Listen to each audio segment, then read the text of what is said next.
அண்மை செய்தியை பார்த்து வருகிறோம். மழையின் காரணமாக மின்சாரம் துண்டிக்கப்பட்டதால் நீட் மறுதேர்வு கோரி ஹைகோர்ட்டில் மேல்முறையீடானது 16 மாணவர்கள் தரப்பில் தாக்கல் செய்யப்பட்டிருந்தது. இந்த நிலையில் தேர்வு மையத்தின் சிசிடிவி காட்சிகளை தாக்கல் செய்ய சென்னை உயர்நீதிமன்றம் உத்தரவு பிறப்பித்திருக்கிறது. இதுகுறித்தான விரிவான விவரங்களுக்காக இணைகிறார் எம்முடைய செய்தியாளர் மதியழகன். மதி, இந்த வழக்கில் நீதிமன்றம் என்ன உத்தரவை பிறப்பித்திருக்கிறார்கள்? அது குறித்த விரிவான விவரங்கள்.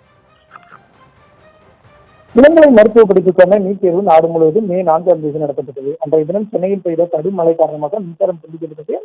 இதனால் தங்களால் முறையாக தேர்வு எழுத முடியவில்லை என கூறி ஆவடி கேந்திர வித்யாலய பள்ளி மையத்தில் தேர்வு எழுதிய 13 மாணவர்களும், குன்றத்தூர் அரசு மேல்நிலைப் பள்ளியில் தேர்வு எழுதிய 2 மாணவர்களும், கே நகர் பத்மஸ்ரீ ஒரு மாணவரும் என ஆகியோர் 16 பேர் சென்னை நீதிமன்றத்தில் மனு தாக்கல் செய்தனர். வழக்குகளை விசாரித்த தனி நீதிபதி மத்திய அரசு நடத்திய விசாரணையில் எடுக்கப்பட்டுள்ள முடிவு நியாயமானது என்றும் 22 லட்சம் மாணவர்கள் தேர்வு எழுதியுள்ள நிலையில் மறுதேர்வு நடத்த உத்தரவிட்டால் அது தீவிர தாக்கத்தை ஏற்படுத்தும் கூறி வழக்குகளை தள்ளுபடி செய்து உத்தரவிட்டார். இதனை எதிர்த்து மாணவர்கள் சார்பில் 2 நீதிபதிகள் அமர்வில் மேல்முறையீடு செய்யப்பட்டது.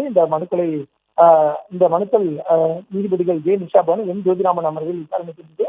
அப்பொழுது மத்திய அரசின் சார்பில் ஆஜரான கூடுதல் சொலிசிட்டர் ஜெனரல் ஏஆர் சுந்தரேசன் குறிப்பிட்ட தேர்வு மையத்தில் தேர்வு எழுதிய 470 மாணவர்களில் 13 பேர் மட்டுமே நீதிமன்றத்தை நாடியுள்ளதாக கூறினார். மனுதாரர்கள் சார்பில் ஆஜரான வழக்கறிஞர் எத்தனை மாணவர்கள் என்று பார்க்காமல் ஒரு மாணவர் பாதிக்கப்பட்டிருந்தாலும் அவர்களுக்கு நீதி கிடைக்க வேண்டும் என கூறினார்.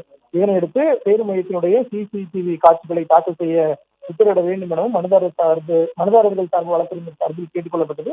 இதனை ஏற்றுக்கொண்ட நீதிபதிகள் சிசிடிவி காட்சிகளை தாக்கல் செய்ய உத்தரவிட்டு வழக்குகள் விசாரணையை ஜூன் 16ஆம் தேதிக்கு ஒத்திவைத்தனர். அதுவரை தேர்வு முடிவுகளை வெளியிட தடை விதிக்கவும் நீதிபதிகள் மறுப்பு தெரிவித்தனர்.